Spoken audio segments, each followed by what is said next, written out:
మంత్రి పొంగులేటి మీద PCC chief Mahesh Kumar Goud present serious అయినట్లుగా తెలుస్తూ ఉంది. అయితే పీసీసీ చీఫ్ మహేష్ కుమార్ గౌడ్ పొంగులేటి వ్యాఖ్యల మీద ఆయన ప్రెజెంట్ సీరియస్ అయ్యారు. అయితే స్థానిక సంస్థల ఎన్నికల విషయమై కూడా పొంగులేటి నోరు జారటం జరిగింది. పొంగులేటి దానికి సంబంధించి ఒక ప్రకటన చేయడం జరిగింది. అయితే దానికి సంబంధించి కూడా ఇప్పుడు మహేష్ కుమార్ గౌడ్ సీరియస్ అయినట్లుగానైతే మనకి వార్తలు వస్తూ ఉన్నాయి. మంత్రి పొంగులేటిపై పీసీసీ చీఫ్ మహేష్ కుమార్ గౌడ్ ఆగ్రహం వ్యక్తం చేశారు. స్థానిక సంస్థల ఎన్నికలపై ప్రకటన చేయడంపై కూడా ఆయన ఫైర్ అయ్యారు. ఎన్నికలపై పొంగులేటి ప్రకటన చేయడాన్ని తప్పుపట్టారు. ఇక కేబినెట్లో చర్చించాల్సిన అంశాలని ముందుగానే మాట్లాడితే ఎలా అని చెప్పి కూడా క్వశ్చన్ చేశారు. కోర్టు పరిధిలో ఉన్న అంశాలపై జాగ్రత్తగా మాట్లాడాలి, పార్టీతో సంప్రదించకుండా ఏ ఒక్కరూ ప్రకటనలు చేయొద్దంటూ కూడా హెచ్చరికలు చేశారు. అయితే నిన్న మహేష్ కుమార్ గౌడ్ కూడా దీనికి సంబంధించి నెలాఖరులోగా స్థానిక సంస్థల ఎన్నికలు ఉంటాయని చెప్పి కూడా చెప్పడం జరిగింది. ఈ నెలాఖరులోగా స్థానిక సంస్థల ఎన్నికల షెడ్యూల్ ఉంటుందని కూడా పొంగులేటి నిన్న మాట్లాడటం జరిగింది. ఆదివారం ఆయన కుస్మాంచిలోని తన క్యాంపు కార్యాలయంలో పాలేరు నియోజకవర్గంలోని కమ్మల్ రూరల్, ఎదులాపురం, కుసుమాంచి, తిరుమలాయిపాలెం, నేలకొండేపల్లి మండలాలకు చెందిన ముఖ్య నాయకులతో భేటీ అయ్యారు. అయితే ఈ భేటీలోనే మంత్రి మాట్లాడుతూ కూడా రేపటి కేబినెట్ సమావేశంలో చర్చించాక ఎన్నికల తేదీపై స్పష్టతని ఇస్తామని చెప్పారు.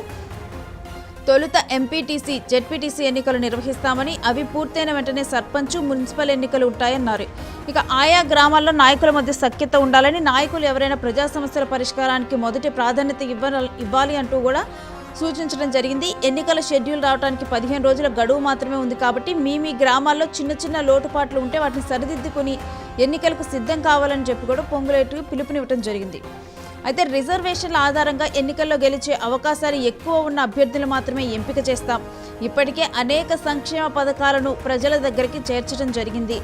రాబో వారం రోజుల్లోనే అర్హులైన రైతు సోదరులందరికీ కుంట మొదలుకొని ఎన్ని ఎకరాలకైనా సరే రైతు భరోసా ఇవిస్తామని చెప్పి కూడా, మరోవైపు సన్నాలకు రైతు బోనస్ వారి బ్యాంకు ఖాతాలో జమ చేస్తామని చెప్పి కూడా చెప్పడం జరిగింది. అయితే సంక్షేమ పథకాల ఆవశ్యకతను ఆయా గ్రామాల్లో ఉన్న ప్రజల్లోకి తీసుకువెళ్లాల్సిన బాధ్యత స్థానిక నాయకులదే అని చెప్పి మీటింగ్లో చెప్పారు. మీ గ్రామాల్లో లబ్ధిదారులకు ఇందిరమ్మ ఇల్లు మంజూరు చేయించుకోవటమే కాదు, వాటి నిర్మాణం పూర్తి చేయించే బాధ్యత కూడా మీరే చూసుకోవాలని చెప్పి కూడా పొంగులేటి మాట్లాడారు. అయితే వీటన్నిటిలో మాట్లాడుతూనే మరో 15 రోజుల్లో ఎన్నికల షెడ్యూల్ వస్తుంది. సో ఈలోగా ఆల్రెడీ ప్రభుత్వ పథకాలను మనం చేర్చడం జరిగింది.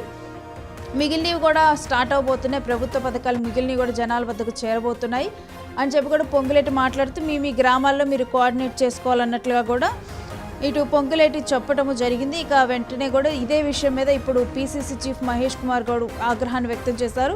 కోర్టు పరిధిలో ఉన్న అంశాలను చూసుకొని మాట్లాడాలంటూ కూడా ముందుగానే ప్రకటనలు చేయడం సరికాదంటూ కూడా ప్రజెంట్ పీసీసీ చీఫ్గా ఉన్న మహేష్ కుమార్ గౌడ్ అయితే కొంత సీరియస్ అయ్యారు. ఆయన ఈ విషయం మీద అయితే ఈ విధంగా పొంగులేటి ముందలే ప్రకటన చేయటాన్ని, ఎన్నికలకు సంబంధించి స్థానిక సంస్థల ఎన్నికలకు సంబంధించి కూడా ఇటు పొంగులేటి ముందలే ఎన్నికలపై ప్రకటన విడుదల చేయటాన్ని అయితే ఆయన తప్పుపట్టారు.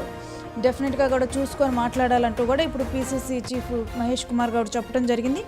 ఈ అంశాలన్నీ కూడా ముందుగా కేబినెట్లో చర్చించాల్సిన అంశాలు, కేబినెట్లో చర్చించకుండానే ముందుగానే మీరే మాట్లాడితే ఎలాగా ఎందుకంటే ఇప్పుడు పొంగులేటి ఇక్కడ మాట్లాడినప్పుడు కూడా అదే చెప్పడం జరిగింది. 15 రోజుల్లో వస్తాయి, ఈ షెడ్యూల్ అనేది వస్తుంది. 15 రోజుల్లో క్యాబినెట్లో చర్చించి మేము నిర్ణయం తీసుకుంటాము. ఈలోపు మీరు అన్ని వీటికి సంబంధించి ఏర్పాట్లన్నీ చేసుకోవాలన్నట్లుగా కూడా చెప్పడం జరిగింది పొంగులేటి. అయితే ఈ విధంగా అసలు క్యాబినెట్లో చర్చించకుండానే ఎలా ప్రకటన చేస్తారు అంటూ కూడా ఇప్పుడు పీసీసీ చీఫ్గా ఉన్న మహేష్ కుమార్ గౌడ్ పొంగులేటి మీద ఆగ్రహాన్ని వ్యక్తం చేశారు. మరోవైపు పార్టీతో సంప్రదించకుండా ఏ ఒక్కరూ కూడా ప్రకటనలు చేయకండి అని అయితే ఆయన చెప్పడం జరిగింది.